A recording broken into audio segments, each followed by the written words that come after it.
Yo, it's the Big Three Roll Up. It's your boy Silk.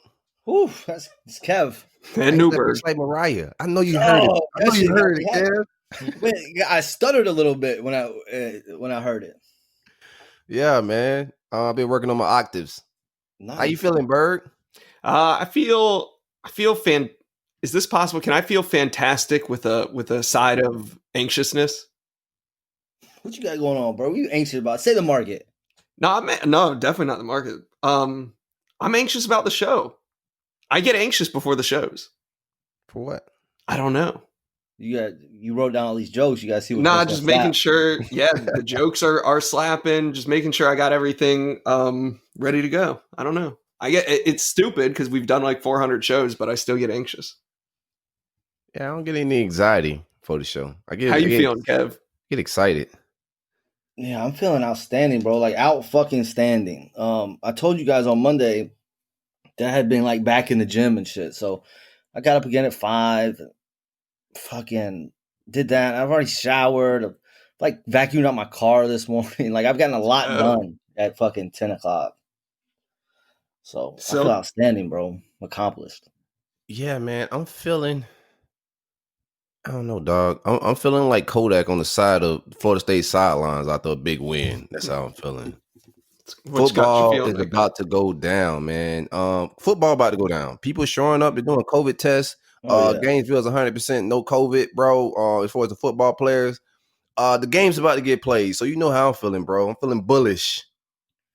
Yeah. I definitely think the games are gonna get played. I don't think there'll be fans, but I think the games are definitely getting played. This week, the NCAA met and they came up with a 6-week calendar to start the 2020 college football season on time. We've debated back and forth a lot on this show about how much time do they need to get reacclimated to football. And it looks like we're looking at like an 8-week preseason. You guys feel good about that? Yeah, I think 6 to 8 weeks is enough time for them to be ready, man. You guys are college athletes. They've been working out. This is pretty much the time frame that they had to show back up for football to happen, and everybody's showing back up. So I think it's enough time. Yeah, I just wonder how they're gonna do it. Like with will it be like a number of practices like spring, like you get 20 practices or but yeah, I think 6 8 weeks fine. I mean, they've been working out. I got a little timetable here. This isn't approved yet, but this is kind of what's been drafted up. June 1 through June 25 voluntary workouts. We're already seeing that now. No coaches are on hand for that, but it's just strength and conditioning staff with the players. That's already happening. On July 13th and onward, team workouts, weight training, conditioning, film reviews. They're going to be allowed to do that. July 24th and onward. Walkthroughs, I presume this is going to be with a football. Team meetings, and they're going to be allowed to be 20 hours per week with the coaches. So I guess that's meetings and stuff. And then August 7th would be when practice starts. And that's kind of a normal time for preseason practice to start anyway. So, but you do get an extra week or two of walkthroughs and conditioning. And so it's kind of like the NFL where you go from like a training camp into fall camp. Man, the scrim staff is going to be the most important thing right now, man. I'm so like these first 2 weeks, getting these guys in shape and whoever the scrim conditioning guy is and program guy, that's going to be really important to a lot of football seasons right now. More important than any other season. Yeah, I agree with you. And then I mean for my team personally, like we're putting in a new offense with a new quarterback and so the strength and conditioning, yeah, getting them in shape, but also getting everybody on the same page, like the timing with the receivers and everything else. Like this is a bad year for Miami to not have a spring. Yeah, both of you guys are kind of in the you know what I mean? in a bad space as far as like most potential in like making the best out of this season. I think you guys with new offenses, any team with a new offense, new OC with new, you know what I'm saying, players learning new offenses, they're put in a bit of a pickle. Especially when it's something completely different. Like it's not even like remotely the same. Correct. Like it doesn't even look remotely the same. And Willie's offense doesn't look like Norvell's and Willie offense don't look like nobody's offense. Well, yeah. But I'm saying it's the Gulf Coast. The Gulf Coast. Yeah, remember when that was made up on here? We asked Quentin Flowers about it. The Gulf Coast. It is tough for Norvell too, because he's got to train guys to line up facing the right way again and stuff like that. Like, there's a lot that goes into it. It's like retraining a lot of unlearning. No. We look toward the other end zone on this offense. But the college game's not the only one coming back. It looks like the NBA is going to actually be the first one back. The NBA Board of Governors overwhelmingly approved a proposal for 22 teams to return to play starting July 31st at ESPN's Wide World of Sports complex at Disney. I'm excited for that. I think a 22-team playoff is more than I expected from this NBA season. I didn't think the NBA would get back to it. I thought Major League Baseball would, and now it looks like is Major League Baseball going to be the sports that blows this whole thing? Bro, they can't blew get it back. Can't come to an agreement. Baseball's dead. I tweeted this shit. I was tweeting about this earlier. Like, baseball had a chance. They could have started spring training like today. Did they announce that? No, but they're not close. Like, the players aren't coming off 100%.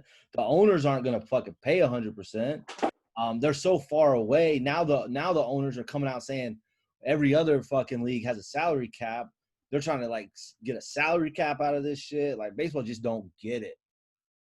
They'll play some sort of season, but they had a chance to be the only show in town, and they blew it, dog. Baseball may never recover. It's already a fucking floundering sport in America. Yeah, like, baseball survives, and I like baseball, but, like, it survives because it's the summer. Like, there's nothing else going on, but now it's got to compete with LeBron James, the NBA playoffs. Like, the NHL will come back. College football will be going on. Yeah, that shit's dead, bro. They blew it.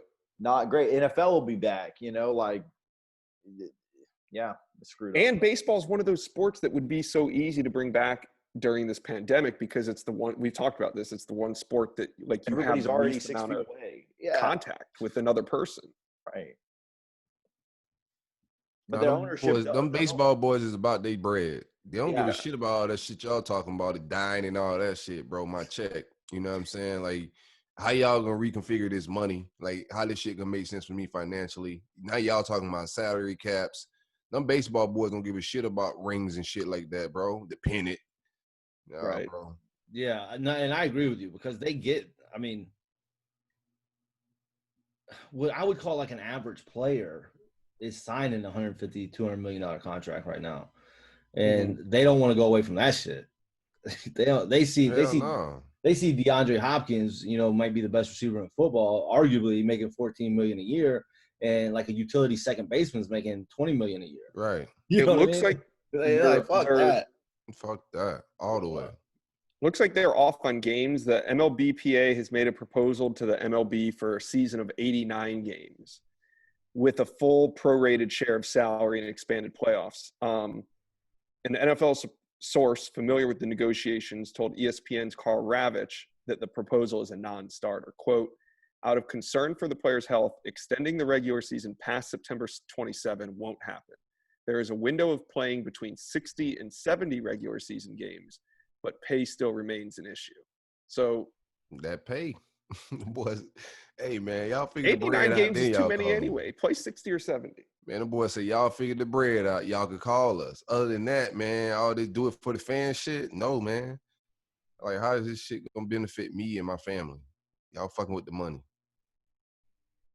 It is a totally different mindset now because I remember when all this first happened, and obviously, he didn't know as much about this when he made this statement. But when all this stuff started, LeBron said, like, hey, we're not playing if there's not fans. Like, the only reason we do this is for the fans. And I know he gets paid very, very well as well. But, like, the whole mindset of that is totally different, where LeBron was like, we play for the fan. Like, we're not playing if fans aren't there. And obviously we know more about it now. That stance of his has obviously changed because he's going to play and do you think win a title. But in a way he was saying that also because maybe, like, he thought it was going to be, like, 4 or 5 games where they don't play with fans? Or was he speaking on, like, the rest of the season? I didn't think he knew it was going to be this crazy. I didn't think it was just so That's early what in I the think, COVID shit. Like, he didn't realize how, like, insane it was going to be. Right. He thought thought, was going to like, be in this space. Yeah. Why take 2 weeks off of fans? Just skip those 2 weeks of games and come back with fans. Yeah, I don't think he meant he like didn't know it was playing in July. Right. yeah, it was just kind of before. Yeah. But TJ's point, I think, was kind of to like LeBron, like they think about the fans and shit when they're making the decisions and shit. Like baseball don't give a like the boys don't give a yeah, that's I don't give a flying crap, fuck. bro. Yeah, baseball has kind of proven that time after time, and I am a baseball fan, and I wish they would get their stuff together and have an exciting, like, to me, a 60-game abbreviated season, that's perfect because I hate the 162 games. It's way too long. So I'd love to see an abbreviated 60 I'm game not season. even mad at like the all the games. Just make the bats liver, bro. Let them take steroids and shit. Like do that shit. I'm fine with baseball. Like they can keep all the games. That's the answer to it all. Just let them do Yeah. steroids. Pay them Like, in their money and let them do steroids. Steroids. Let's get these bats lively, bro. Let's go. Yeah. Wouldn't you like to have a home run race right now? Like Trout, right, it will be perfect. Like we'll tune in every time Trout's up to bat with like, he's going for number 86 today. Like, Twitter would be popping if there was a fucking home run race right now. 35 games into the season, Trout's got 82 home runs. Let's go. Hey, Silk, hit the ad read and let's get into Big Three talk. Big Three Talk is brought to you by Brunt Insurance and Financial Services. Anything you need insured from the Panhandle to the Keys, hit my man Gregg up, 954-589-2204. Condolences to my man Gregg. We gave him condolences on Stadium Miguel. His father passed. Give Gregg some love on the timeline. And also give him some of your money, man. 954-589-2204, man. Big condolences, big coverage, big policies, and also big cush. That's what's up. All right. Shout out to Gregg. I'll start off. Florida State climbed in the top 20 of 24 Sports composite team rankings. They continue to climb the ranks. This week, Florida State landed 2 commitments. They landed a 4-star corner, Amarian Cooper, out of Lehigh Acres, down there in Fort Myers area. And they also landed a 3-star interior offensive lineman, Bryson Estes.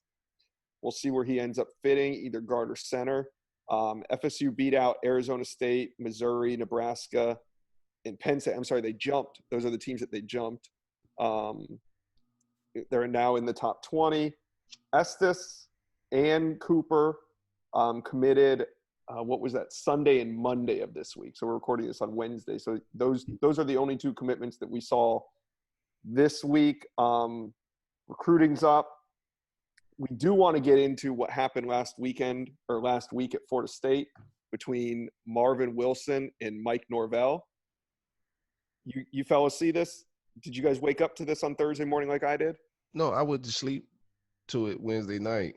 Yeah, me too. I had just finished doing some meditating. The cush was big. It was relaxation mode, and I was about to just lay my head on the pillow. But the good Lord led me to open Twitter. No. One last time. I opened Twitter, and my God, my man Post was on it. Post wasted no time, man. If I want Florida State updates, I just go to Post. I used to go to your shit, Bird, to see what's going on, but I like the truth.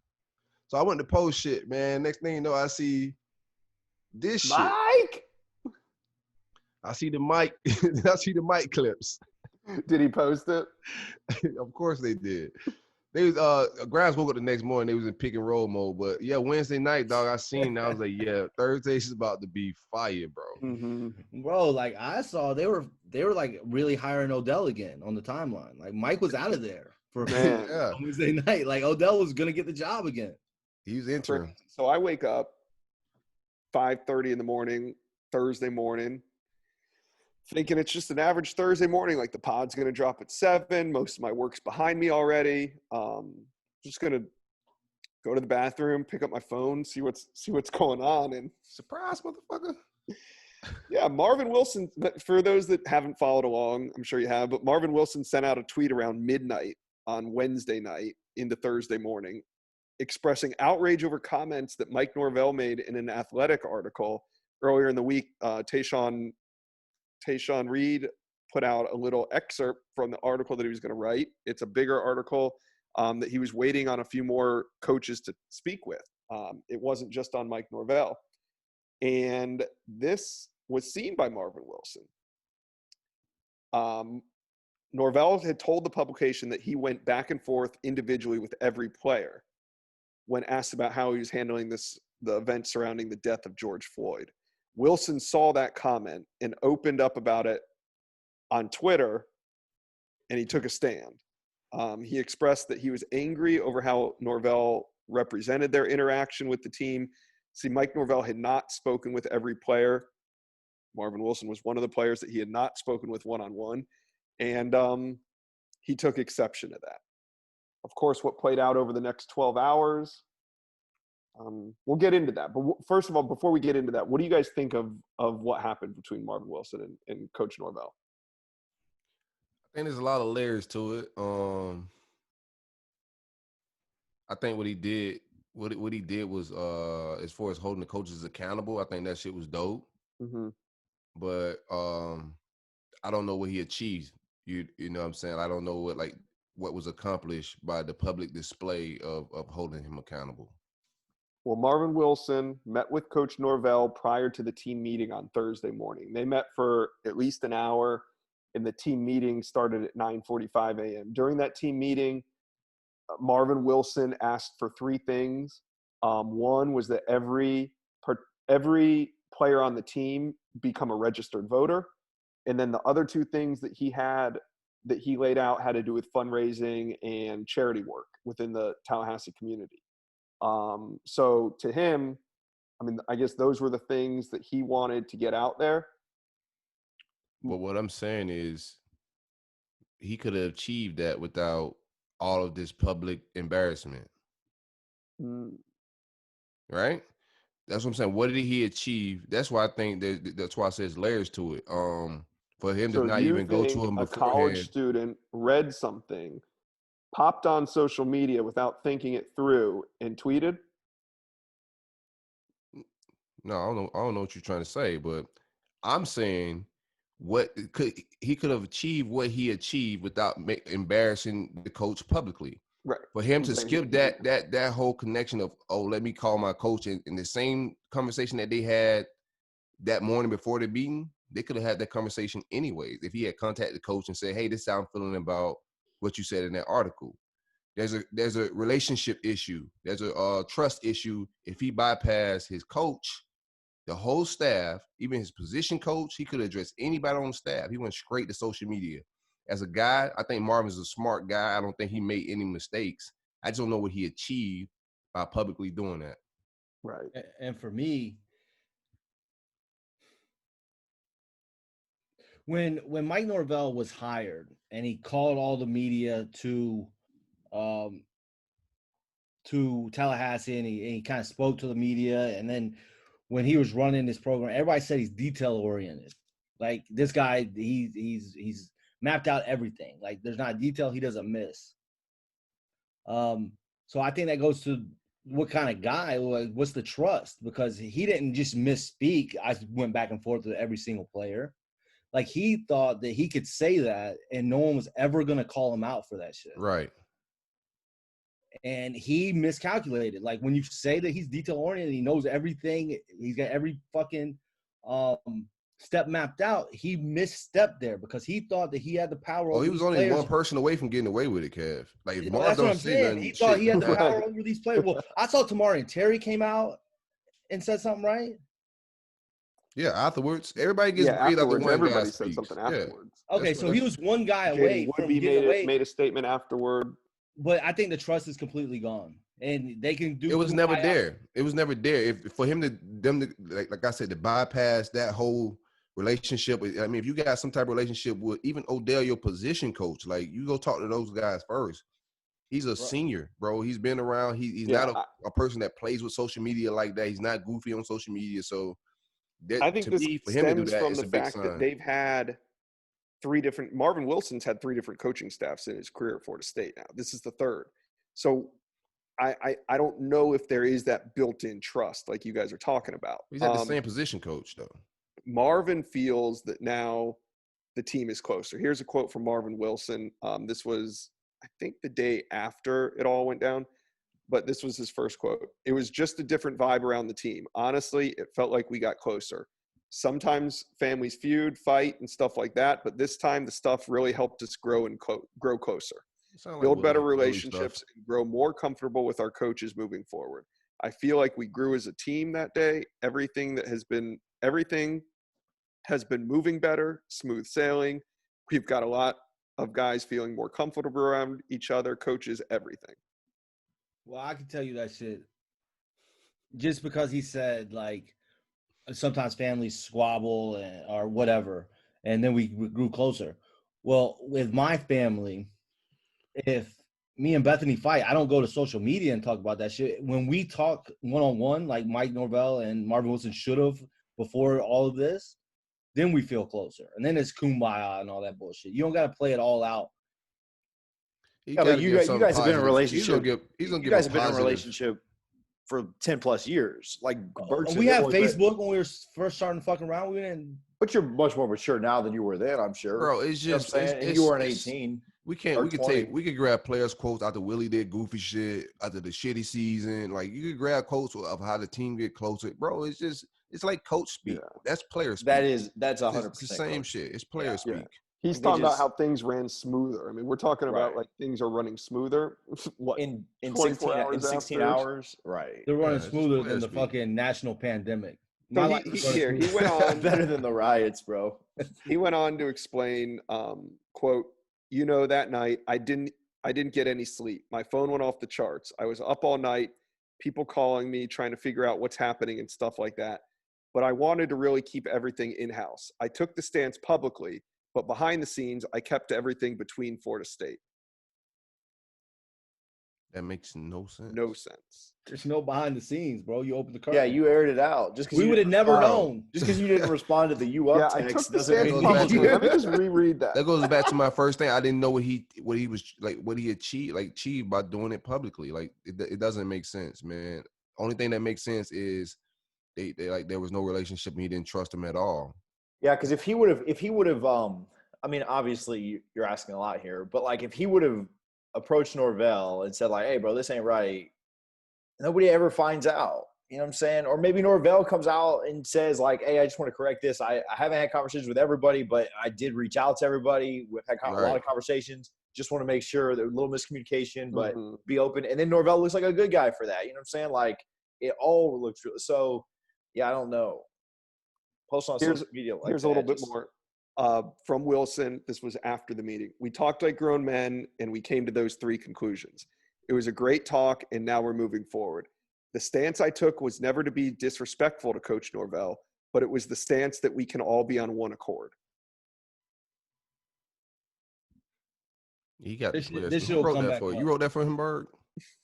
No, it'll come back. It'll come back up after a couple of losses. We find out Berg goes right Mars shit, bro. Here, at the end of the day, I think it always boils down to like what Kev was getting to. It's wins and losses. If this team goes out and that's a Meek Mill album, bro. They win some 8 or 9 games, you're never going to hear this again. If this team struggles and they win 6 or 7 games, there's going to be trust issues. But I think for now, I think it's behind Florida State. I don't think that this is going to be something that lingers, that's going to be talked about. I mean, hell, it happened last Thursday, and here we are talking about it on the show, and it's pretty much in the rear view now. But it was one of those things that when Mike Norvell took the job that I was talking about, there was parts of the roller coaster ride that Mike Norvell never rode at Memphis. Like, he never had to really deal with something like this that gets blown out of proportion, that ESPN all of a sudden picks up in the middle of the night and you wake up to a complete shitstorm. Like, he's never dealt with that at Memphis. Well, I'm going to say this. In these times, where the times we're in right now, if he would have fucking said he talked to everybody at fucking Memphis and one of his players came out and said, "Nah, motherfucker, you didn't," that shit would have got picked up by ESPN. Nah, I don't think so. In these times. Yes, the fuck it would have. Yeah. It's different right now. Bro, Iowa, everybody's getting picked up. You doing some goofy shit right now, your ass getting picked up. But I don't think it would have been, I mean, obviously the magnitude's Dabo tried to shake this shit. Hey, bro, eventually, these times, motherfuckers got time, bro. Yeah, I was going to say, especially at a time where there's no sports. It wasn't Dabo. It wasn't Dabo that cleared the way for Florida State. It was actually Jake Fromm. Remember, Jake Fromm got caught up with something later that afternoon in the. No, I'm just saying, like, Dabo couldn't even shake. Like, everybody's getting called to the got carpet. Picked up. Yeah, it would have got picked up. Everybody's getting picked up. That's all I got this week for Florida State. No, you got somebody that didn't make it in. We both do. Oh, I didn't even have that Oh written down. shit! Thank I you. know you Manny did. That's what Rogers, I'm here for, defensive bro. tackle Manny Rogers, Got to who hold each other accountable. Florida State fans were pegging. Not here's how important Manny Rogers is. Like Florida State fans were counting him at 2 positions because he played offensive line and defensive line in high school. What? Both ways? Well, he Boys was about to have both ways linemen.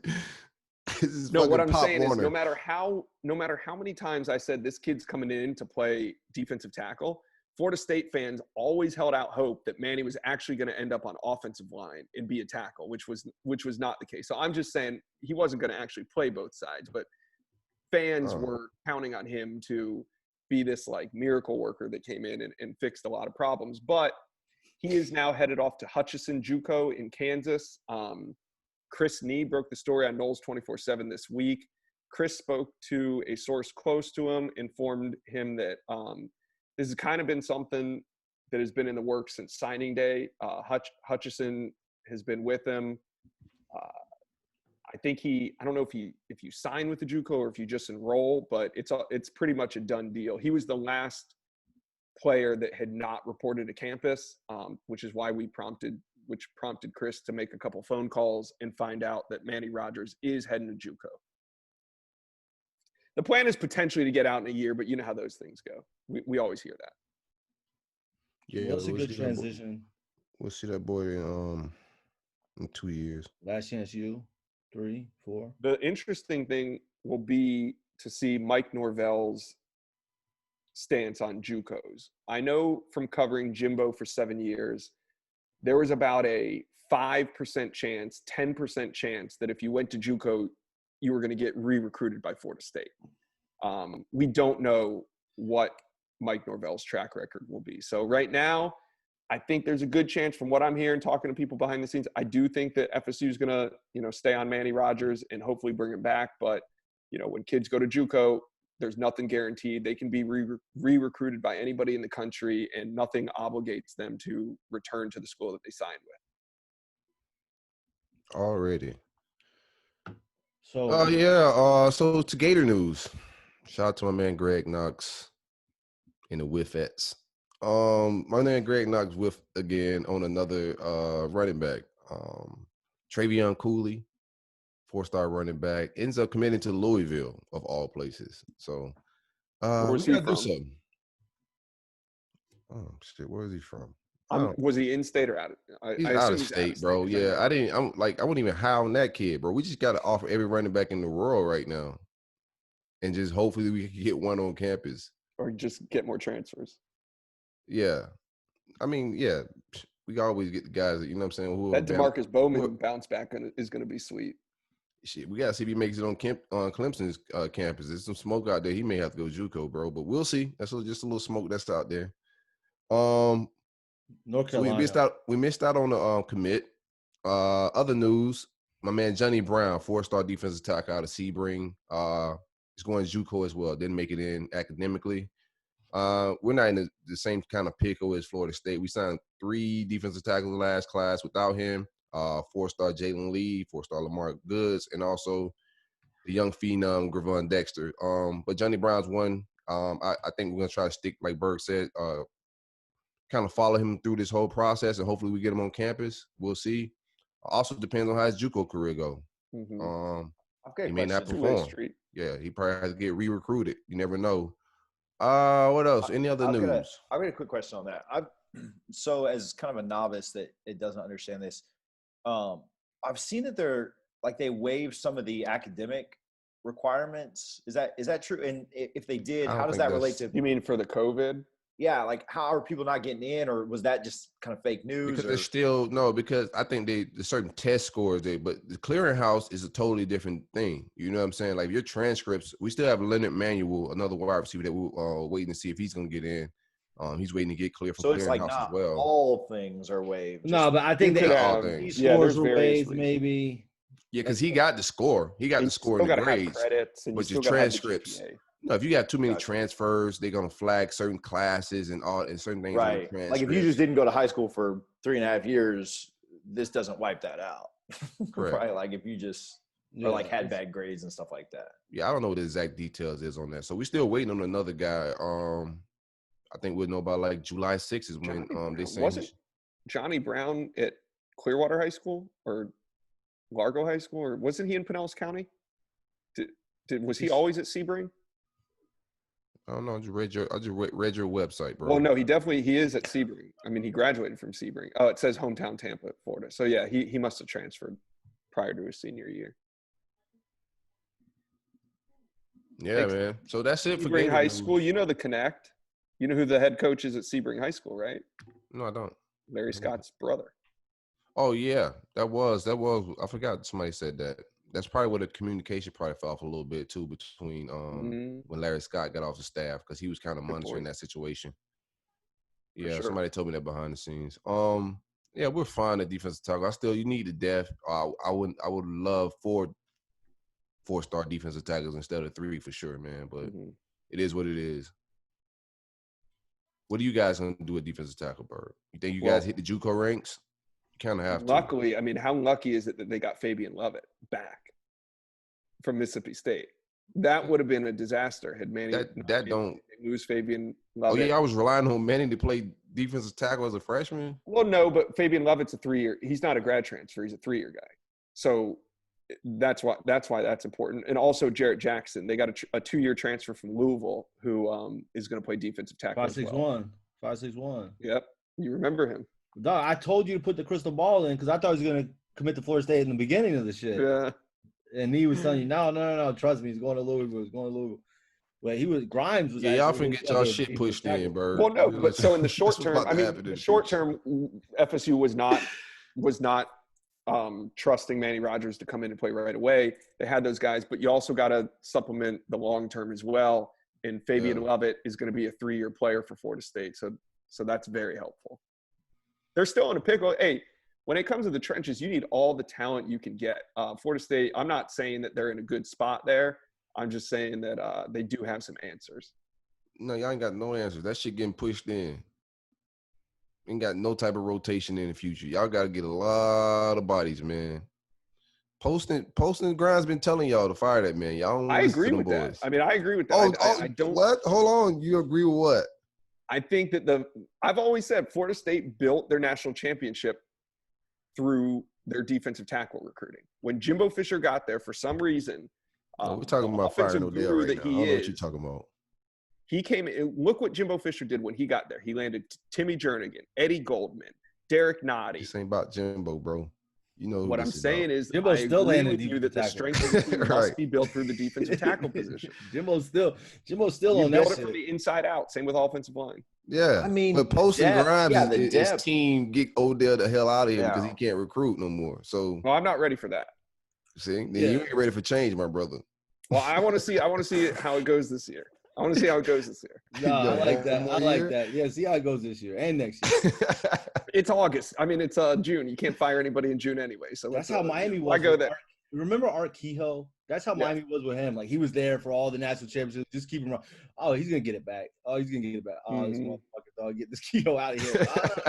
Well, still got the people. And the reason I say you got to give him one more year is just because Marvin Wilson is trending out. He's had elite defensive tackle after elite defensive tackle come through here. Let's just see what Odell does, see how he works with Mike Norvell, and just see how things go year one. I mean, it could be it could go either way. But I think everybody's going to be evaluated after the season. If Norvell already in a lie, he cannot fire Odell. Odell's going to be there. Odell is part of the furniture, though. We just talking for conversation. But Mike Norvell ain't going to be the nigga that fired. Fucking Odell, bro. Like, what do you got, Kev? What do you got? Run him out of town. Fucking fire Odell. Bro, Odell just almost had your job last week. Get out of here. Relax. Then he landed Lovett. The sentiment on Odell sways back and forth like the fucking wind. He's one. Like, if Marvin Wilson didn't pass this shit up, Odell would be the head coach right now. We talking about firing him. What are you talking about? That's the interim right there, bro. Yeah, he will coach another game as Florida State's head coach. Absolutely will. Before he doesn't coach a game, he will coach another game as their head coach. Absolutely.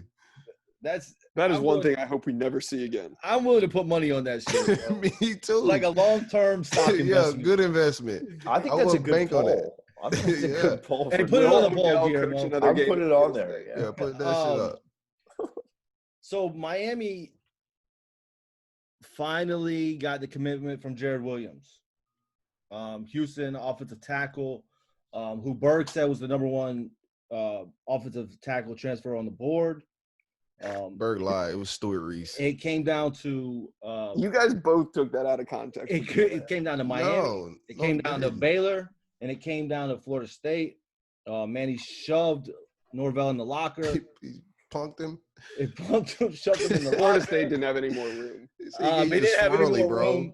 But that's huge for Miami because it gives you a chance because you can bring him in right now. He can play tackle right away. It'll give you a chance to maybe redshirt Jalen Rivers, redshirt Isaiah Walker.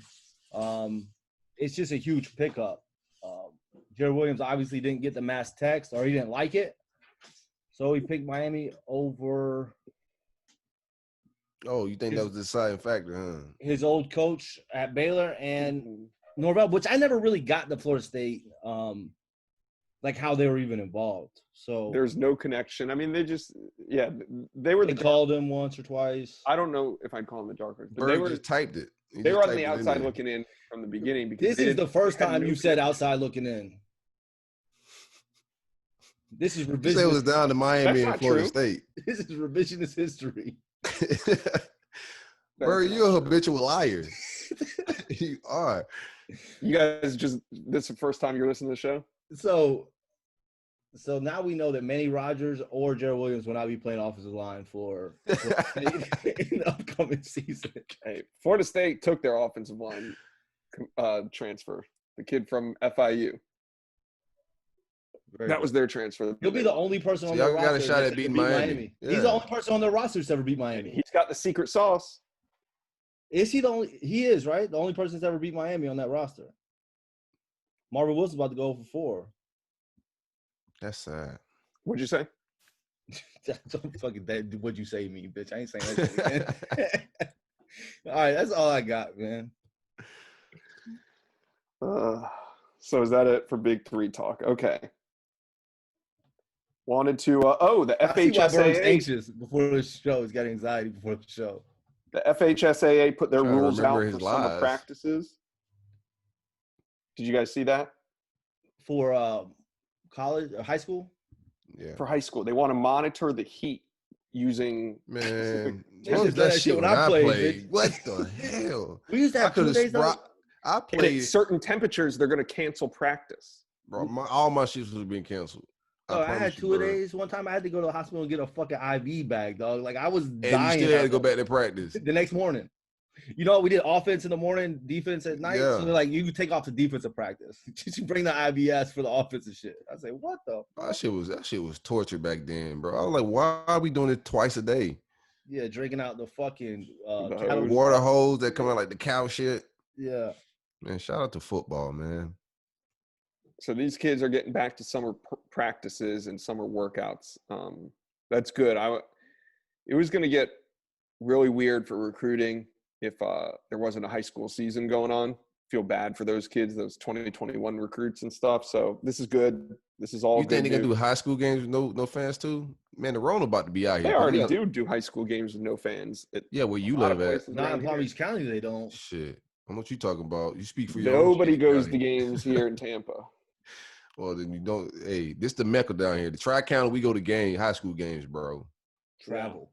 It should be jumping. There's a few games that people turn out to, but not many. For the most part, the games out here are I get it. criminally I wouldn't go underattended. either. There's some good football being played, and nobody goes to watch it. That good. It's all right. All right, let's switch it up a little bit.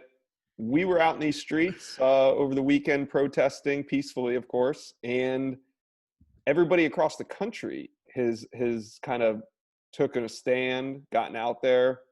50 different states have seen protests. First time in American history that's ever happened. And we're also seeing protests taking place all around the country, all around the world. And there's been specific examples of protest working. We're starting to see some things. Last week, I told you guys that for months, Tampa could not find the money for body cameras. And magically last Tuesday, Money appeared, and the Tampa police force will now be under surveillance with their own body cameras. Another example that I saw that I wanted to talk about was a situation with Dontrell Stevens. Does that name ring familiar to you guys? He's a man from Fort Lauderdale. Never heard of him. All right, well, let me tell you who Dontrell Stevens is. In 2013, Dontrell Stevens was riding his bike down a West Palm Beach neighborhood when a sheriff's deputy pulled up behind him. 7 seconds later, Stevens was shot 4 times and paralyzed from the waist down. Deputy Adams Lins and said Stevens refused commands to raise his arms, prompting him to shoot. At the time, Stevens was 20 years old. I watched the video. The police cruiser, Stevens is just riding his bike down the side of the street. He comes pulling up behind him. The kid looks back, kind of has no real idea why this cop's pulling him over, but he puts the bike down, and I wouldn't say he runs, but he starts to go away. Like, why is this cop pulling up on me? And it only took him 7 seconds to shoot him. On Tuesday, Governor Ron DeSantis signed off on Stevens' $6 million settlement with the Palm Beach police office. Yeah, I seen that. I remember that. I remember that whole incident. I didn't know his name, but yeah, he got killed. He got shot around the same time a friend of mine got killed by the police. Rest in peace to Norris Williams. That's why I don't even like to bring it up, but that's why I'm so passionate about this shit, because a friend of mine who I grew up with and played high school ball with, he was killed by the police. He had mental health issues and a lot of things right before he got shot, but they got shot around the same time. It was similar situations, man. And his mom sued Palm Beach County Sheriff Department as well. But I remember that, Berg. And I still it gets nasty though. It gets nasty, and there's a reason why I brought this up for protest work. He had several incidents. It wasn't just that one when they shot him. He had a lot of different incidents. But go ahead, finish what you're doing. Yeah, the sheriff office ruled that Lynn reasonably feared for his life, the officer. And if you watch the video, there's just it's nasty. Stevens sued in 2016, and a federal jury found the deputy at fault and awarded Stevens $22.5 million. But Bradshaw, the longtime sheriff, refused to pay it. When Scarola went to lawmakers to approve the settlement this year, Bradshaw still didn't want to pay it. Attorney and lobbyist George Levesque, on behalf of Bradshaw, tried to convince lawmakers that Stevens didn't deserve the money. He was shot and paralyzed at 20 years old. He gave lawmakers a packet of social media posts by Stevens showing photos of him with money and drugs. He noted that Stevens had twice been charged with cocaine possession before the shooting and was charged with selling small amounts of drugs to undercover Palm Beach sheriffs. This is a quote, "Mr. Stevens has made poor choices through his life, before and after the incident occurred. Several lawmakers were visibly angry by Levesque's presentation, however.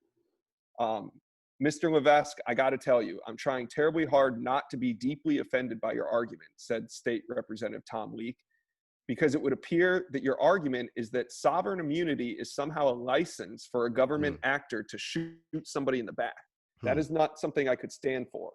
When you come back, I deeply hope that that's not the argument you make again." He did come back, and the office changed their argument when the bill got to the Senate, but they're still trying not to pay out this money. The backlash, it just went back and forth. The backlash prompted Bradshaw to come back to the table.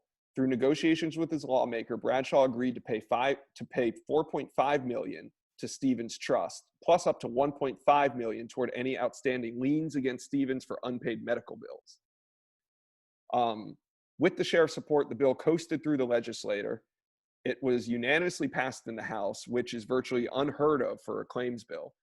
And Levesque said in an email, quote, "Reasonable people can disagree about the proper approach should have been and why the claim bill passed." Basically, this made its way to Governor Ron DeSantis's office yesterday, and an update, it has been signed. So it's been signed and approved, and he got his settlement. But why, this has been going on since 2013. The sheriff was trying not to get him paid for all these outlandish reasons. And now, protest work, here we are. Got him paid. Did you guys know about all that? Well, Silk, you said you did, but Kevin, you ever heard about that? No, I didn't. I didn't know all about this, but I know from living here, my whole life that. How can I say this eloquently? Like, No, don't say that. like, PBS is yeah, supposed to be PBSO is trigger a piece of happy. shit. Yeah, Bradshaw's a piece of absolutely. shit. He always has been. Yeah, fuck all of them. Yeah, and I mean, PBSO has always been. Even like when we were younger, we had like Royal Palm Beach Police out where I lived, and when they went away and it was all sheriff shit, It got weird. Got worse there too. Yeah, it got weird. Now I remember that very. Could you imagine? Rick Bradshaw could you imagine your son riding down the street? Because if you watch the, I mean, I'm telling everybody this. No, but they know these guys, bro. I'm just telling you because from being around, I hung out in the area where he got shot at. Like, bro, I hung around. Like, you see a little rap group pictures of me, the old pictures that get on Twitter and they pop up every now and then. All those guys in that picture are from downtown. I hung in that area. Those cops know everybody by first name, bro. Their hood name, everything about them. So they have quarrels with people. Like, these cops will have beef with street guys. And that's what that was. That was a hit. He was trying to kill him. He just didn't kill him and paralyze him. But that was a hit. Like, they had an ongoing relationship. And that shit be like real beef. Like, they guys on the streets are beefing with the police. That shit is a gang. I don't say that shit just joking and in passing. They are a fucking gang. Right. So regardless of whatever, drug offenses he may or may not have as a teenager, I think it's incredible that the sheriff is trying to hold out money for paralyzing this man. He should be in jail. Yeah, the cop should be locked up, let alone not paying him the money. There should be criminal charges. He just shot a man riding a bicycle that clearly had no weapon, then wasn't trying to threaten. He just riding the bicycle and you ran down on him and shot him. None of that shit matters. Like, I don't want to hear about their fucking arrest record when they were fucking kids or what they were doing prior to getting shot in the head, bro. You're not the judge, jury, and executioner. Right. Exactly. That's exactly right. I mean, what the fuck? How is this even a conversation? All right. More examples of protests working. New York now allows for the public disclosure of NYPD disciplinary records. Seems like something that should have been years ago. Philly, his no budget increase for the police force, new use of force policies, and changes to the union contract. Tallahassee now plans to release the officer name in the Tony McDade shooting. They were claiming the Marcy rule, but after further review, attorneys are saying the Marcy rule does not apply. Tallahassee is also putting guidelines into more transparency for shootings and things that happen in the city. Slave trader statue, Robert Milligan, taken down in London. Serious momentum to get the KKK designated as a terrorist organization. Another thing that I read in the New York Post, there's a bunch of what do you call the online forms that you sign to get the KKK designated as a terrorist organization. Who would have a petition? Who? Why is the KKK not a terrorist organization already? Bro, that shit was wild to me because I was just thinking about this. Like, their whole inception was running around burning down towns. Like, burning people's houses down. They're the poster child. Yeah, that is terror. That's yeah, what the fuck? If they're not terrorists, then nobody. They're the Michael Jordan of the biggest shock was to know that the KKK is not designated already as a terrorist organization. Yeah, that's what I'm saying. Bro, I heard something fucking crazy. Tell me. Last year, 2019, and this is kind of off the terrorist thing. 2019, there was only 28 days of the 365 where a police officer didn't kill somebody. That's insane, bro. It's from the FBI database. I'm trying to think of who it was. Levitard had a guest on, one of OJ's attorneys. It's really hard to get those 28 days. And between March and April of 2018, there was between March and April of 2019, there was as many police killings as between March and April of 2020. And think about this: in 2020, nobody was outside, so it was really a higher percentage. 28 days last year that there wasn't a police-involved killing. Yeah, that is nuts. I mean, just think about that shit. So our president is taking the time to jump on Twitter as much as he can to talk about how Antifa is a terrorist organization and try to beat that into our heads, which I agree with. I mean, I'm all for that as well. They disrupt and create chaos. They just weak as fuck. They right. like that shit's so soft. But why are we not educating America on how the KKK should also be designated a terrorist organization? It's just. It's weird, man. It's weird. Everybody see what it is, dog. Like, you know what I'm saying? He got people he got to protect as well. You know what I'm saying? But he's gonna be forced in the corner here a little bit because everybody got time. But the Antifa shit, like nobody's scared of that shit. No, but the president's trying to invoke their name so that they will become the boogeyman. You know, like we need a different boogeyman. We can't. Gotta make it. But even if like Antifa, like nobody really care. Like he's trying to make it a thing, but nobody really like scared of him like that. And like I don't think anybody disagrees with him. Yeah, like, great. I've seen more shit. I've seen Antifa do more shit, like my own personal eyes, like on some local shit than ISIS.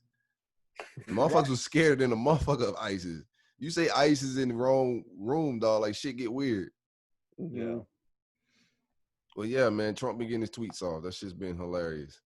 But that's like yeah, okay, we know Antifa's bad though. But so is the KKK, bro. Let's talk on that. yeah. Let's talk on that. Talk about your homeboys and shit. Very fine people on both sides, so very good. Very fucking good. All right, Protest Works. Cops is now off the air. The program began in this shit is crazy. They've been making bread off of brutality this whole time. Do you think in 20 years from now, the fact that Cops ran on the air for like 30 years, do you think we're going to look back on it as... We're going to get sued. They try and get all that shit out the waves. They try to get all the episodes because probably some lawsuits. I mean, Cops was funny though, bro. I mean, there were some funny episodes of Cops where like crackheads would like pull definitely. Yo, a lot of police abuse too, though, bro, and that shit was documented. Middle America were pretty. Oh yeah, it was fine. It was like, on Fox tonight. It used to be prime time Fox, but there's a better show, right? The PD Live or whatever. Like that's really off the air because of that, or are they off the air because it's not as popular as the other one? I just know Cops was in West Palm all the fucking time, bro. Every time I turn that bitch Cops was up in Hillsboro a lot too. I think wherever you're from, you just think it was in your shit, right? Because I think that shit was. Well, we're in Florida, so they were all over. They were always here, but yeah, like, I would wake up because it would always come on like Sunday nights after the games. Like I'd wake up after, like I'd fall asleep in the 4 o'clock game and wake up and it'd always be on. Shit, when we were kids, it used to air like Thursday nights on Fox at like 8 p.m. Like it was prime time television. Yeah, that's like it's just like in hindsight, that's just sick, man. So I ask you, I mean, do you think it's sick? Why do you say that? Because you view it as like kind of like propaganda? Yeah, I mean, not just that, bro. It's like the way they painted like criminals and cops. Like it was just like a lot of that shit was like. Was never in good neighborhoods, you know. Like you never seen cops in the suburbs pulling propaganda, brainwashing. Yeah, man. So stereotypes like a lot about black people, poor people, what do you want to call them, white trash, whatever. How old were we when we started watching it? So 10 years old. I was young as fuck, bro. Like 8, 9 years old. Yeah, absolutely. Yeah, my pops loved that shit. We used to watch that shit all the time. I used to love it too, but hindsight, when you look at things as an adult and like how they like brainwash you and TV's programming you, bro. Programming is a good word. Yeah, because like you said, whether it was, like I don't have the stats on the number of white people or black people, but like you said, it was like poor people. Like they never showed cops. People. They never showed cops busting into like an office to get some financial crimes. You know what I'm saying? Like they weren't Bobby Axelrod and that stuff. Absolutely. Or so like Beverly Hills on crashing a big kegger or anything like that. Right. Yeah. It was poor people that caught up in this. Because they could have easily busted into like a Wall Street gathering, bro, and found ounces of coke. Some of those crackheads were funny though. Like they show those situations from people from those environments, and they show, and it becomes like, okay, this is how these people live. So like people that don't live in that environment, they're less sympathetic when they see shit like this happen, and they're like, well, yeah, they're pieces of shit anyway. You automatically assume that that's a bad person because they did a bad thing. Well, we've all done bad things. You know what I'm saying? You get caught up in your life and stuff like that. But yeah, you don't look at the guy in the white collar as a bad person. He was just trying to make more money, you know? Like, yeah, that shit was programming, and I think like a lot of shit is about to be reevaluated, so they snatched that shit. That live PD is like the same shit, so that's why it's off. People love that live PD. Everybody's refocused like, yo, let's stuff back. I've never watched it. I've never watched it, but people love that live PD. I like it. I've never watched it. I like First 48, bro. That's my shit. That's my live. Yeah, I like investigative stuff. Same thing. First 48, the same thing. They only be in hoods and shit. Like murders happen everywhere, bro. Right. Yeah, there's only in Miami and like Houston and shit. Yeah, like the real gutters and shit for the most part. All right, let's get to the Culture Project. This week we watched this. Actually, I want to talk more about Protest Works. I only mentioned a few, so if there's more examples, tag our account, and we'll try to make this like a positive segment. Some things of change taking place. It's a lot of things going down. My aunt posted a whole list of things that have happened on Facebook, but I'm not finna go run through it like Bird because I don't want to, like, you know what I'm saying? Yeah. Let's get to the show, man. All right. Shout out to the protest. Project was to watch a documentary. It was called The Scheme. It was on HBO, and it focused on Christian Dawkins. It tells the story of him going from a child business mogul to an NBA agent.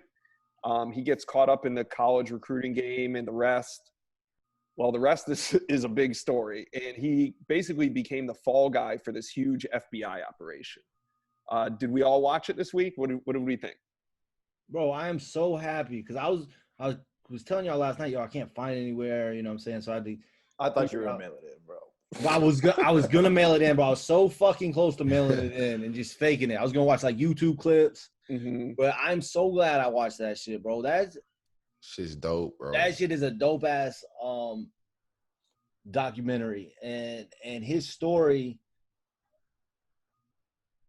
is one that needed to be told. Like, I didn't know all that stuff, like how they targeted in on it, how he wasn't even like with it like that. You hear the I remember tapes, when bro. That shit's crazy. Yeah, I remember when the news broke, like on Patino and Sean Miller. Yeah, Larry Nagin was in it. And then it just went away. Like, you just never heard about it again. Like, I never heard about it. Like, there was no closure, no follow-up. I remember everybody thinking like, college basketball's they're going to get Duke and Carolina next and all this stuff.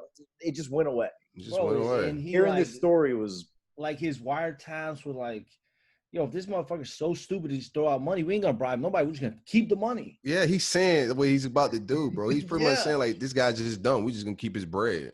Yeah, and then they asked him like, did you have money put away? He's like, did they freeze your assets? Like, I put my ATM card in and it took that shit. Well, hold on, just to rewind it real quick. You guys are explaining the story. So in the movie, or in real life, the FBI was posing as an investor and giving Christian Dawkins money.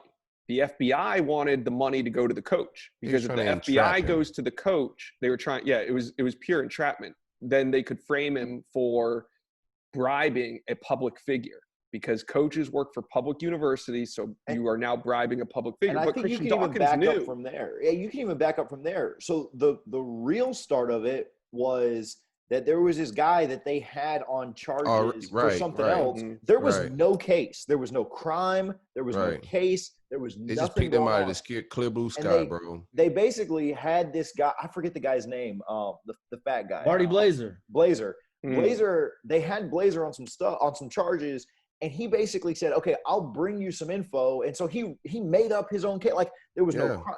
Like, to me, that's the most disheartening thing is, there was nothing wrong going on, right? Like, you could say paying players is wrong. Like, it's breaking rules. Not legally, like, it's not legally right. Right. So like, they made this thing just to like have a big story. You know what I'm saying? Like the Southern District, like, man, that's just I think that there needs to be a whole documentary on the mishandling of this case. I think he opened. Right. No, but I want to know why. I want to know what happened to those FBI agents that got disciplined, that never took the stand in the trial. All the FBI agents that were active in the case did not sit on the trial. There's been no comment.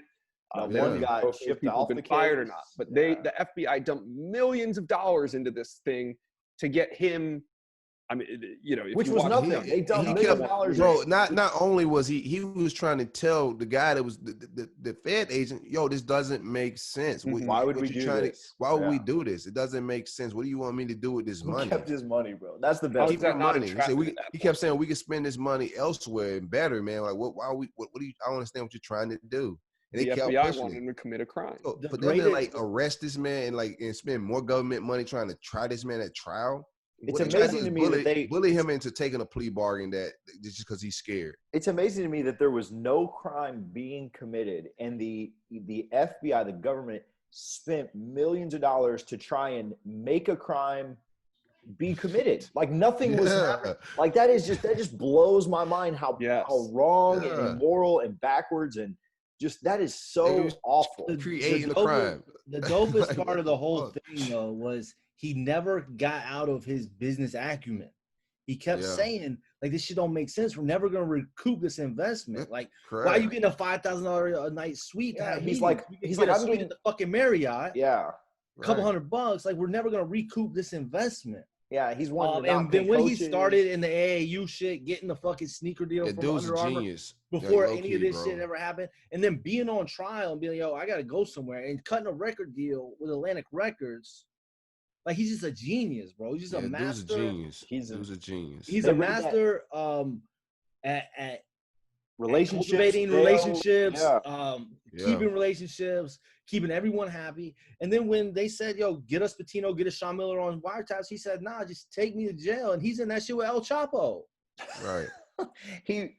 When he wrote that, when they read that letter at the very end, his parents were reading that letter, and he said, "I'm in a class with Gandhi and Obama and MLK and Steve Jobs and this guy and that guy." From when he was a kid. Yeah, I'm like, yes, he was, bro. He is a brilliant. Yeah, dude's brilliant, bro. Genius. You know, he made that website when he was 12 years old with all the recruiting. He's getting coaches are paying him checks. For him as a young ball player, this is what I thought when I taught my son when I watched it. I said for him to recognize that because he was playing ball with like Draymond Green and all them dudes, he thought he was that dude. And when he got to a point when he was playing ball with these elite kids, where he was like, "Yeah, this shit ain't my future." Like playing may not be it. That as a kid.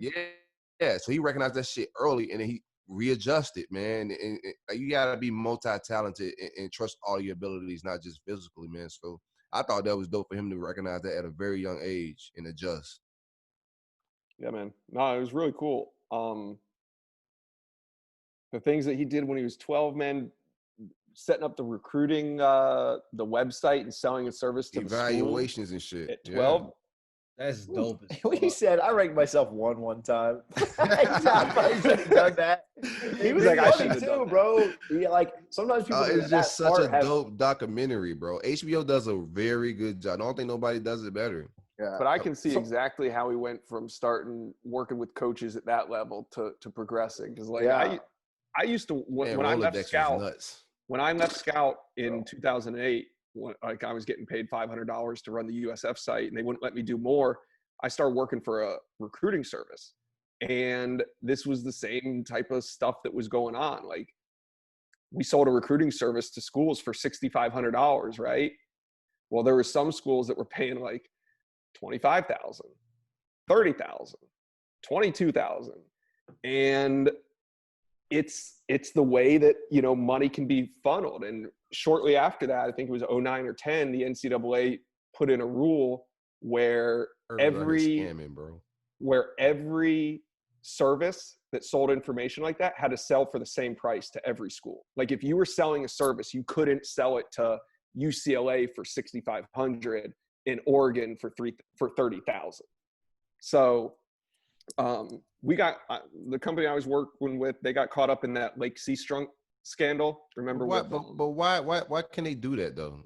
Like I could sell a pair of Jordans for different prices to different customers and shit. Because they were saying you got to have a certain. You could deviate the prices by like Power 5 schools and then AA. So you can sell. Somebody want to pay me $100 million for this shit. Somebody want to pay. I should be. That's an NCAA rule, not like a. Gotta be. Yeah, it's an NCAA rule because they're a scam, bro. Like, because what's the moral of the story? The very end of the movie. Yeah, exactly. Yeah, bro. And then he even said, like, I have no problem with the people paying players, like taking care of the people that take care of them. Mm-hmm. I got a problem with the coaches who think they're above paying the players. That's the motherfuckers who need to get up out of here. That's just a Dan good Wetzel said. documentary. I'm gonna watch it again, dog. Dan This is my Wetzel said the third best time. thing in the documentary to me. He says, "I don't know how Louisville thinks that Adidas can give them 165 million, and they don't work for Adidas." Right. or that Adidas or that Louisville was being defrauded by losing like $100,000 scholarship when they're getting 165 million. You know. Yeah, that's crazy, man. But yeah, if you haven't seen it, you listen to the show, go watch The Scheme on HBO. Shit's fire, man. It's probably my favorite. Yeah, we need more. I got more questions. I got more questions. I really do. Bias, but it's probably my favorite thing we've watched. Hey, we could probably get Christian Dawkins on the show. We need to try. Yeah. I just got Rodney Hyde. You just say that shit. You just say that shit like it's like nothing. This motherfucker. Well, no, not I Rodney. mean, it just came to me. I'm just messing with you, bro. This motherfucker here is articulate and got shit going on, dog. Look at Rodney sitting around probably just drinking Bud Light. Respect. He listens. He's a fan. He's a Gator fan. Respect. Yeah, already. Shout out to my man Rodney, but I know he ain't got shit going on. Rodney's come on right now. We call chair, him. just drinking Bud Lights. He had time. Watching his own series on repeat all day. Bro, how many times did you watch your documentary though? I'd watch my documentary fucking mad. What was his? I would definitely watch my shit once a week. Every time I had people over, I'd be like, "Hey, what do you guys want to watch?" Hey, bro, it's Game 7 of the finals. Nah, man, shut up, bro. Let's check my Netflix special, bro. What do you got? Yeah, get your life together. Oh, my cable ain't working. Oh, my Netflix is up. Fucking buy it as a gift box set. Speaking of documentaries, Christmas signed copies for Christmas to all your friends every year.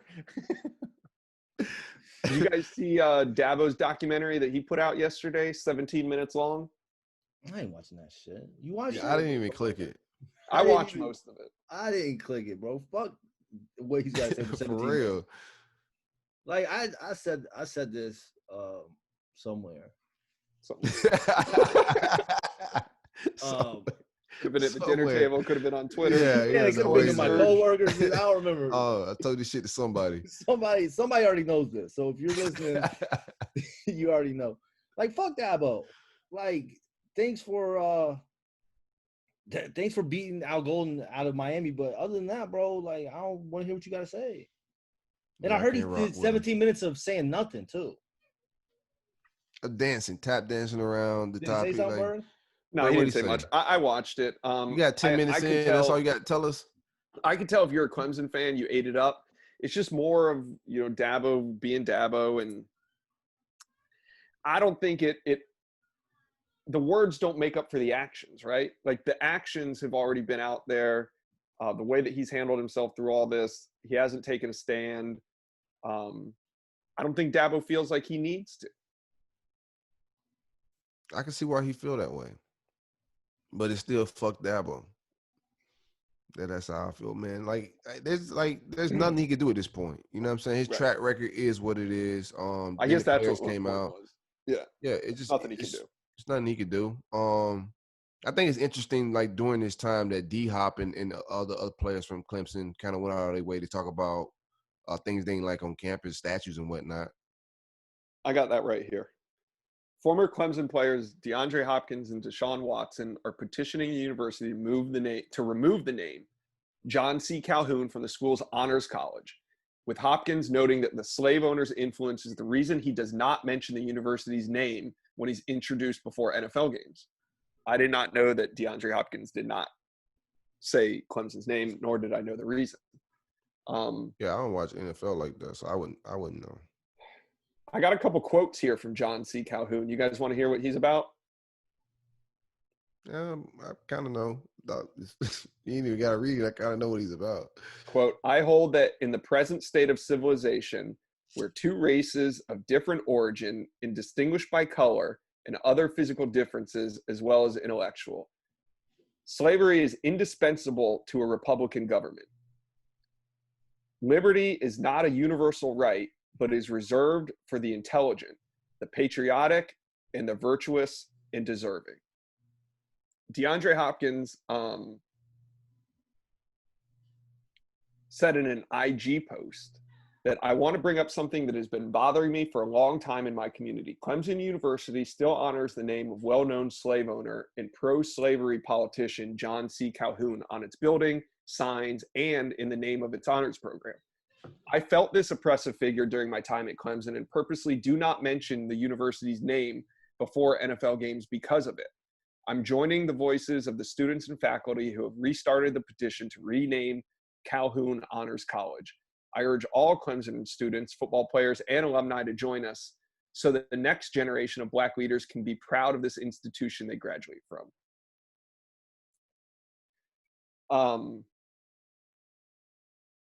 They didn't just name a couple buildings after him. Yeah, fuck him. I don't really want to get into like about him and shit. What's your opinion on D-Hop and them boys like putting that like the way they did it?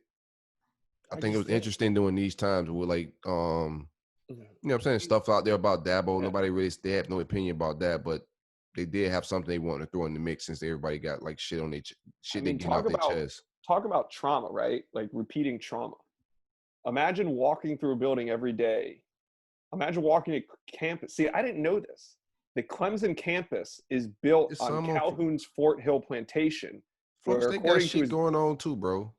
What's like that? Every school in the South, you would think. Florida State got shit like that going on too, right. Bro. So I understand why the students go there and without knowing. I mean, not every 17-year-old kid is fucking doing research on every statue on campus before he picks the school. So I understand that.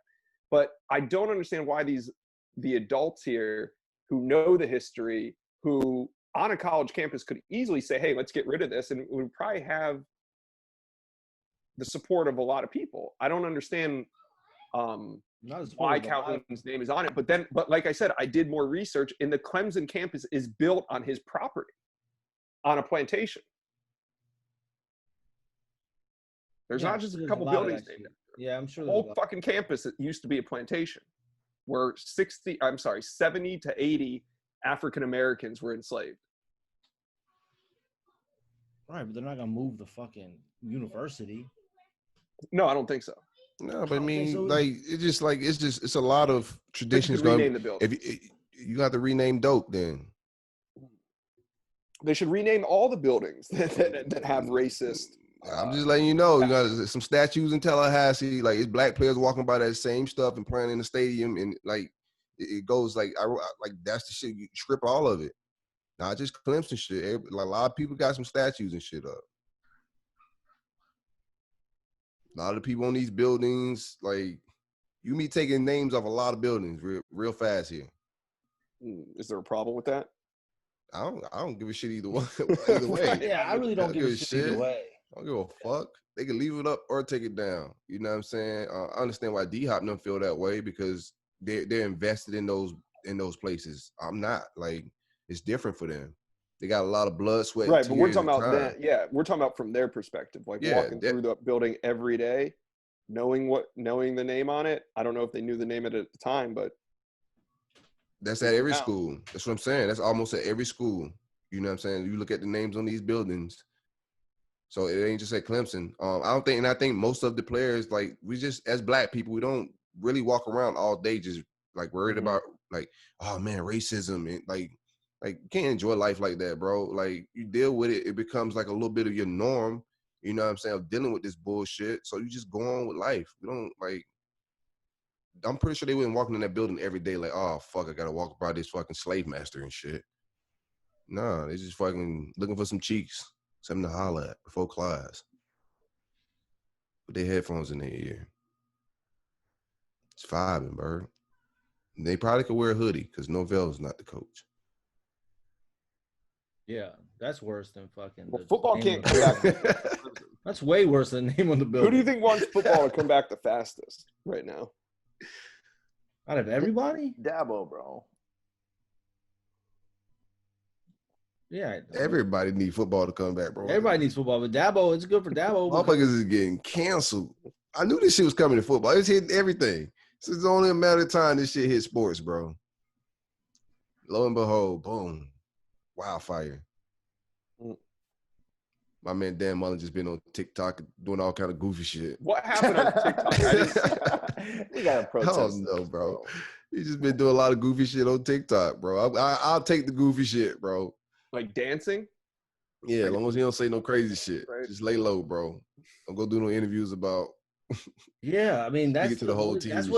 That's what the smart coaches are doing, just not saying anything or putting out a damn on it. You don't heard nothing really. Nick Saban said Everybody put out a letter. Said anything? Yeah, he put out a letter. Everybody put out a letter. Who has has really said come out anything? and spoken? Has Saban said anything? I'm sure they put out a letter. Yeah, everybody put out a letter, bro. That's what everybody's doing. Like, you know what I'm saying? Like, everybody getting hyped up about each team letter and shit. I don't do shit. But I still don't think. I mean, I don't know. They're doing the right thing, dog. You can't like answering and running your mouth right now. I said that from the go. Once Dabo opened his mouth, like because he had to answer the last bullshit he said about Kaepernick, so he put himself in that situation, bro. And Mike Norvell was just, I guess he just wanted to holler at my man Sean. He miss him. Have you seen this? I don't know if you saw this about Dabo. Everything that Dabo said. James Williams came out. You know, the number one player in Florida right now, or number 2 5-star safety or athlete out of Western. And he said, "I want to meet Dabo. Like this ain't turning these kids away like I thought it would." And that's just one kid, but like he wants to go on a visit and hear him out, which I thought kids from South Florida would be like, "Oh, this kind of fucking crazy," but I think it's gonna turn some off and some like it's a mixed bag, man. You know, like some of these kids are still gonna want to go and talk to the other players on campus and see what shit is like, and they probably should. But I mean, some kids just gonna be like, "Nah, I'm cool." Yeah, it's gonna be a mixed bag of it. I don't think none of this is over. It's just gonna be an ongoing thing, man. The world is never gonna be the same again. I say this shit every week, but it's really not, dog. Yep. That's why it's important to be on a side right now, because your kids are gonna ask you what you did in 2020, bro. Have something good to tell them. Already. Well, the stock market has been good to me, and I'm getting pretty rich. Things are also going well with Allison. We've been dating for 1.5 years now. How to propose. So you know what that could mean? It's time to start thinking about that prenup. I reached out to Derek Byrne at Byrne Mallory, 727-820-1688 if you guys need the number. But Derek and his partner, Andrew Mallory, are professional attorneys that provide personalized assistance in anything from family law to wills, estates, divorce, child support, criminal defense, or even help with a recent car accident. Byrne Mallory can take care of you. So if you're in the same boat as me, rich and in a thriving relationship, then you need to reach out to Byrne Mallory Attorneys at Law. You can reach them at 727-820-1688 or byrnemallory.com. Bird, there's your propose on goddamn radio on the podcast. You propose? Allison, if you're listening, Berg's down on one knee right now. Yeah, that's a hell of a way to propose. Yeah, I'm about to get this prenup, so so say yes, babe. Shit been going smooth, so I'm gonna holler at this lawyer about this prenup. That shit goes smooth, dude. You know what I'm saying? Right. Is that not the order that you do it in? Nah, bro. What's the best way to drop it on your girl? What you gonna put on your prenup? Yeah, I was gonna say, what's the best way to tell your girl, like, hey, I love you, but we got this prenup we need to talk about. Like, that's what we need Derek on here to talk about. Do we have any life coach questions? I don't even know when you would say the prenup shit. Like, I don't know when that would come up. I think you just lie and say it's I'll do it first. Oh wait, now that you said yes, I'll come over here. Check this out. I got these documents. You got a pen? Here, I highlighted. Sign here. Proposal and I'll roll up the proposal and stuff it in the ring. She gets both at the same time. Put the ring around the prenup with the prenup with the ring. Sorry, she gets both at the same time. She might tell you got to upgrade your internet before she says yes. Her house too.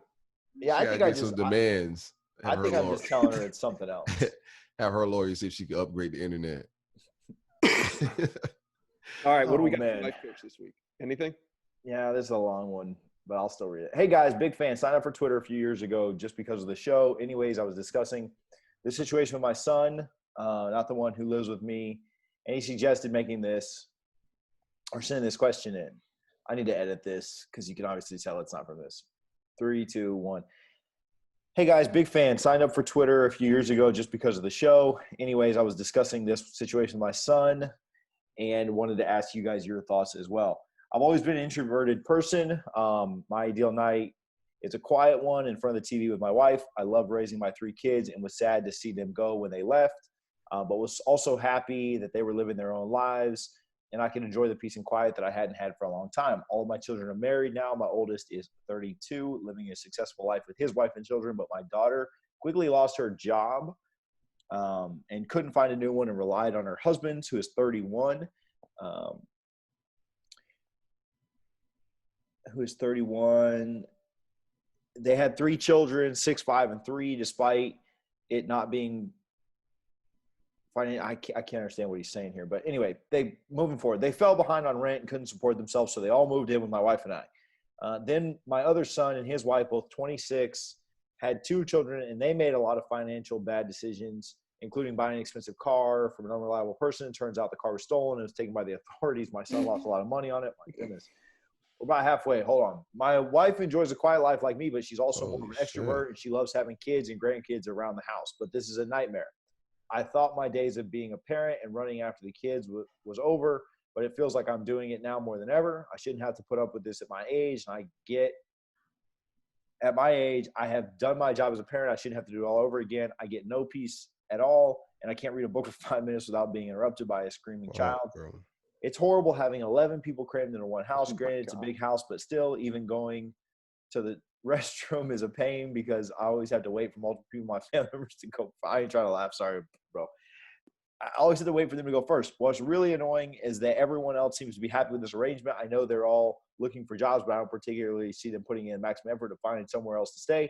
I am really reaching the end of my rope here.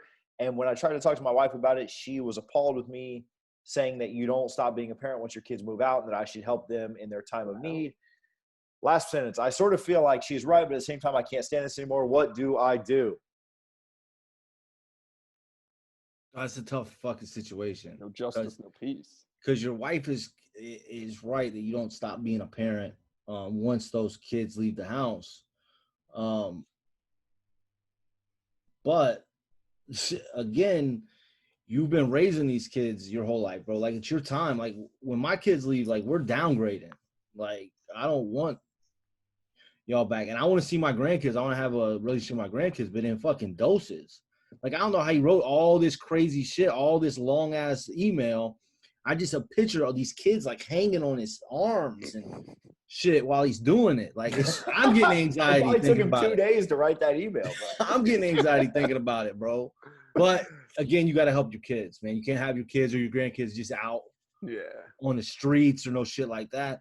But you can also have a conversation with your daughter and your son, like, yo, like, we got to there's got to be a plan in place. We got to have a date here. Submit to me, like, the jobs you're trying to get and I can't believe the motherfuckers bought a car from somebody and this shit was stolen. Like, what kind of shit is that? Where are they into? That was out of left field. Yeah. So that's all I got, man. I don't know. I mean, you got to have a conversation with your kids and their spouses and just figure out what's the plan of actually going forward. I think a good move for this, I mean, this is me speaking without really knowing your life. And stay the fuck out of my bathroom. Like, if I'm going to the bathroom, I need to be able to just go. You said you had a big house and you had room for them all. Now, like, if you're in love with this house, you stay. But, like, yeah, that's kind of the idea too. Like, we've got a big house right now. We live in the middle of nowhere, so we kind of can. But, like, when all our kids are gone, like, I'm not going to have a massive house like this. So just sell your house and get, like, a small little condo that's just got room for you and your wife. And I was going to say that. Go buy an apartment. You know, like, you know, I mean. No, but you can't throw your grandkids on the streets, bro. Well, I mean, not like tomorrow, but just say you got to give them a hint. Like, hey, we're going to put the house on the market, selling in like 6 to 9 months, bro. If you can't find something in 6 months, you know, like, they'll find something. That'll put the urgency under their butt. Yeah, you just get that was my thing. You just gotta make it urgent, man. You gotta really stress how you feel to them. You know what I'm saying? Because shit, man, you older. Your shit matter now. They got a lot more living. They got more living to do than you, bro. You know what I'm saying? Your days is numbered, so make them shits comfortable. Yep. So put a little bit more pressure on them to get out on their own and do what they got to do so you can a little bit more comfortable, man. What else we got? Oh man, this one isn't as long as the last one, but I miss the condensed questions. But yo, my best girlfriend is 24. She's been single for a while. She keeps running into quote assholes that will talk to her for a few weeks and then ghost her either shortly after seeing her or immediately after. Of course, jerks exist, but I think the real problem is that she is. I think the real problem is that she is catfishing people. She doesn't like. She doesn't look like her pics. She looks like a 9 in pics, but in reality, she's more of a 6.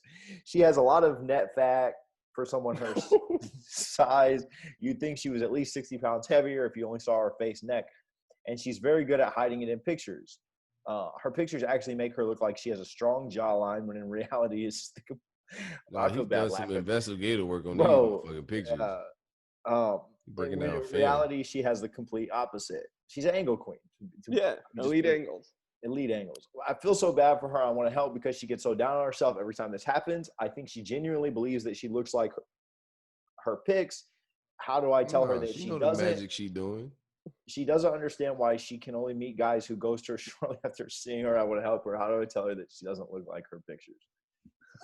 That's the problem when you do that with the pics, man. Because then, like, you know what I'm saying? Face tuning, you're sitting on counters and shit. No, because you taking the angles like this. Because you really outkick. When a woman outkick her coverage a little bit, it's different, it's right? It's weird, bro. It's weird. She got to go for uglier guys, bro. That's what she got to do. She got all these doctored up pictures looking fly, and like it's probably a 10 dudes trying to holler at her, and she really is 6, and dudes show up like, nah, bro. Right. It's not how this works. I'm out of here. So what is he asking? No, I think it's a chick asking about her friend, but like, how does she tell her, like, you don't look like that in pic? I think I wonder how hot the friend writing in is. Like, is she I just straight up tell my friend, like, yeah, but if she's a 10, like if the girl writing in is like a 9 or 10, how do you tell your friend, like, hey, by the way, I know I'm good looking, but you're ugly. Like, you don't look like that. You're fat. You do on Instagram, but not in real life. No, you just tell her she don't look like her picture, her Instagram pics. That's it. You ain't got to say you're not as attractive on it. You're more attractive on Instagram than you are in real life. Just say you don't look the same. You're tricking people. No, you ain't got to say that. Just say you don't look the same in person like you do on Instagram. Maybe that's the problem. That's it. Yeah, these girls are scandalous.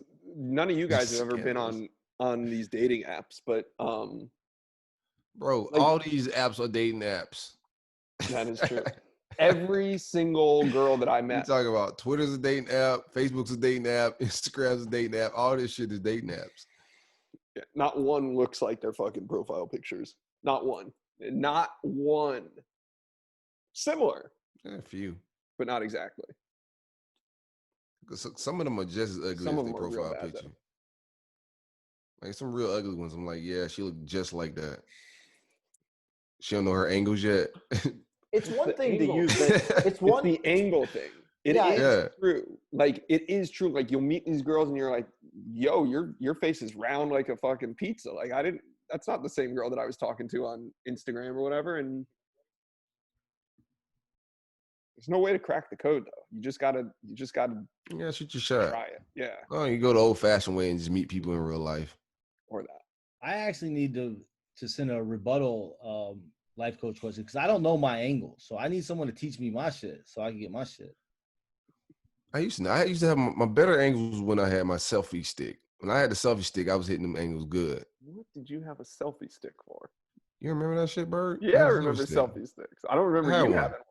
Yeah, it's all over Twitter. Go look it up. Just search my @ and selfie stick. All right. I was out here. Anything else this week around the house? My daughter was like 6 or something, bro. It was in, so I had a selfie stick. What's up? I got one more. I've got an issue. Figured I'd give you guys a try. So COVID-19 separated me and my boyfriend into long distance, so we haven't seen each other since March. I'm 24. He's 28. We've been together since December of last year. He started, about 6 months.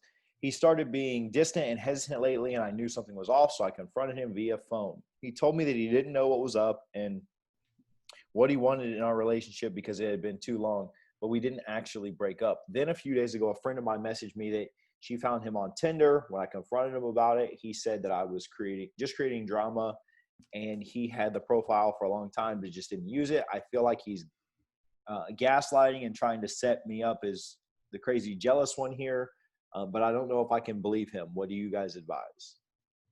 I think you started dating him in December. You haven't seen him since March, so that's December, January, February, March. So 4 months, maybe like 3.5. You're dating, and now you haven't seen him since March. So March, April, May, June, 4 months. You single? Yeah, you're single. He's single. You should get on Tinder. Yeah. And I don't see how, if you're in a relationship, how COVID. And gaslighting been my shit lately. I like when people say that because when I figured out what that shit was, I've been using it in my personal life. I use it so wrong all the time. Allison always tells me, nope, no. That's why I was hesitant about use, because when you use a Berg, I was like, what the fuck? Like, Berg don't say it like everybody else. When I figured out the right way to use it, I was like, yeah, I'm using this shit in my personal life. But yeah, you single, babe. I mean, whoever you is. You're single, he's single, everybody's single. Like, I don't see how COVID belong to the streets. You up. Yeah, I don't see how COVID could have broke you up like that. Like, what do you mean? Like, he had to move out of state because of the coronavirus? Because if you resorted to Tinder, Tinder's a wild place. To just be Tinder and making a Tinder during the COVID, like, he's really single. Right. Like, so he can't see you during the COVID, but he could be on Tinder with all these random shit. Yeah, I don't know if they positive or what. And COVID was a convenient blessing for him. Yeah, you're single. It got him out of that. Everybody's single. Like, that shit never even happened. Like, you have 4 months on, now it's been 4 months off. It's a different world now. Like, this shit never happened. Do you even want to be with him?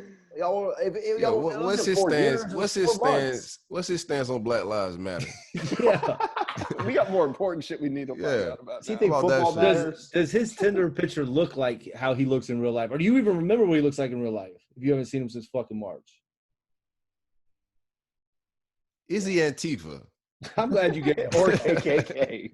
Like, let's ask him about it. Let's find out more about him. Yeah, I'm glad you gave us a try because I feel like we really break through on this one, bro. Yeah. You're single. Yeah. You had a good run. Find your angles. Get on Instagram. Yeah. Instagram is definitely a better dating app than Tinder. Right. That's all I got this week. Or this girl, whatever. All right. Well, that's good. I would really like an update on this one. I want one too. We gotta get an update on it. All right. Let's don't let them gaslight you either. Let's end the show. You guys got any shout outs? I gotta shout out my wife, 39 weeks pregnant the day this drops. Let's go. What are we waiting on, TJ? I'm impatient. I'm like, let's go. Get this June's a popping month, man. Both of my kids are June babies, man. Yeah, my birthday's Saturday, so I'm hoping the baby's born on Saturday. So that's what there's no rush. Yeah, I get like my son's birthday is always my Father's Day gift. So like annually I don't get shit because he gets all the attention. Well, so my birthday, his birthday, Father's Day, all going to be the same week. Nobody will give a shit about that. It's all about Harlem on the same day every year. It's Harlem's world. So absolutely. I got a story. Bethany came home the other day and she had AirPods for me. And she must have found a deal on them or something. I don't know where the fuck she was because I never asked for AirPods or anything. She gave them to me the other day. I was like, "Oh, this is your Father's Day gift." So she must have came across like a sale or something. So I got something for Father's Day this year, bro. AirPods. That's dope. Well, I'm sure we'll get something because she's sick of my shit on this podcast about not getting like expensive shit. So I know she's gonna try to show her ass this year. Yeah. Shout out to my childhood friend, one of the homies. She hooked me up with some sea moss, man. Shout out to the homie Selena. Follow her on Instagram, Miss MRS _ the letter C _ moss.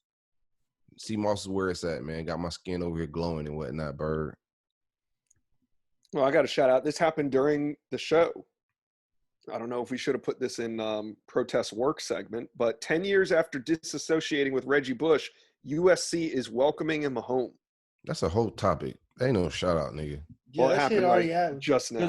No, it didn't. No, it didn't. It's been When? talking I about. Oh, retweeted that 52 shit. minutes ago. 52 minutes No, ago. no. The guy No, you like, the guy 10 you years, retweeted did it 52 minutes ago. Yeah, because there's a 10-year. I'm looking at USC, and they tweeted "Welcome home" 52 minutes ago. Reggie Bush. All right, Right, but that's when that they shit on Mike and announced Mike. it. Like, Yeah, talking no, about it's been in the days, news weeks. for days, Berg. Like, so there's a what's going on 10-year here? statute of limitations on banning people from Mm-hmm. your shit. So it's up today. Shout out to Reggie Bush, just getting reinstated. He probably didn't know about it until 52 minutes ago. Good shit. There you go. He saw Berg's retweet. I didn't retweet anything. I'm just looking at USC football. I did not know this was going down, but that's good to see. I gotta say this. Does that mean he gets his Heisman back? I I never think that's on the disassociated him. NCAA. Yeah, I never disassociated him from USC. And Right. The game's got did they actually take his Heisman? Did they take it? Yeah, I he think doesn't so. have it. But I We wouldn't gave give it back. I wouldn't Does give it Vince Young have it? Man, I don't know if they gave it back, but if they come get it, I'll give me one made. Hey, yo, I'm rich, my nigga. Make me one of them. Yeah, maybe Yeah. put my Same name way. on Reggie it. Bush on it. Same Yeah, thing. Yeah. You know, motherfucker, like, Scratch I got money. Heisman out and put the Bush Award. Just rename. Can't Like, that's take the away same thing as like the can't take away them Astros. They YouTube take highlights. they take away their fucking World Series, whatever. Yeah, bitch, we seen them hold the trophy, bro. Right? That's what Christian doesn't said last matter. night, or in the when they were talking about Louisville. Hey, we watched the games, bro. Yeah, We know what happened. they won that shit. Shut up. But yeah, shout out to Reggie Bush, bro. Any other shout outs or anything we want to mention before we get up out of here? I think I'm out of shout outs, bro. Some shout out. All right. Shout What did you out. guys learn on this episode of the Big Three Roll Up? I learned that Florida State didn't get an offensive lineman or a defensive lineman in this week. Manny Rogers was going to play both ways. So that's it. That's bigger. It's a bigger blow than I They thought. lost a two-way starter, bro. It's like they lost two players in the grand scheme of things. I learned that Odell is still the head coach in waiting. That's what I learned.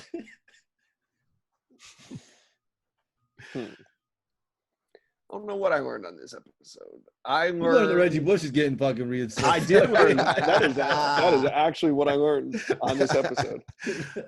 So y'all didn't answer me. Does he get his Heisman? Does this mean he gets the Heisman back? Like, I think that's the NCAA thing. So USC didn't take his There's Heisman. no way though. There's no way the NCAA. so it's a school. I don't. But is the NCAA in charge of Heisman? I thought Heisman is just like its own little separate of committee. people. Right. I don't know if he gets. I don't think they ever took it away. Like they came to his house and took it away. I don't know, but if they did, that's dumb because I could just get one made. If I was Reggie Bush, I would throw that shit in a fucking dumpster before I gave that shit back to the NCAA. Like I'd have it. I ain't giving that shit back. Fuck you. Yeah, I think it becomes like a criminal charge or something. I don't think it's really his or some shit like that. I don't know how it works. It's gotta Either be his. way. Once they give it to him, it's his. It ain't like the Fucking Stanley if- Cup. If they can't take it, I got enough money to make one. Like this shit is not made out of solid gold or no crazy shit. Make me one. Put Reggie Bush on it. Matter of fact, make a bunch. I'm gonna sell them online. Yeah. And they're gonna be collectors. Sign him and items when I sell. get- Yeah, sign them. In 2020, when I get reinstated, they're gonna be collector's items. Oh, shout out to Reggie Bush, bro. All right. Who's got the song? I think Silk, you're up. Yeah, I think I got Kev the had it song. last I week. think I got it. Oh, okay. Go ahead. Wait, do I got it? Who got it? You got it. Yeah, I want to play Blue Laces 2 by Nipsey. I ain't mad at that. That's what I've been listening to lately. I've been heavy on the Freddie Gibbs, man. Freddie got a new tape out. Shit, man. Heavy bars on that thing. I like the Rose feature, all that, man. Hey, we out here.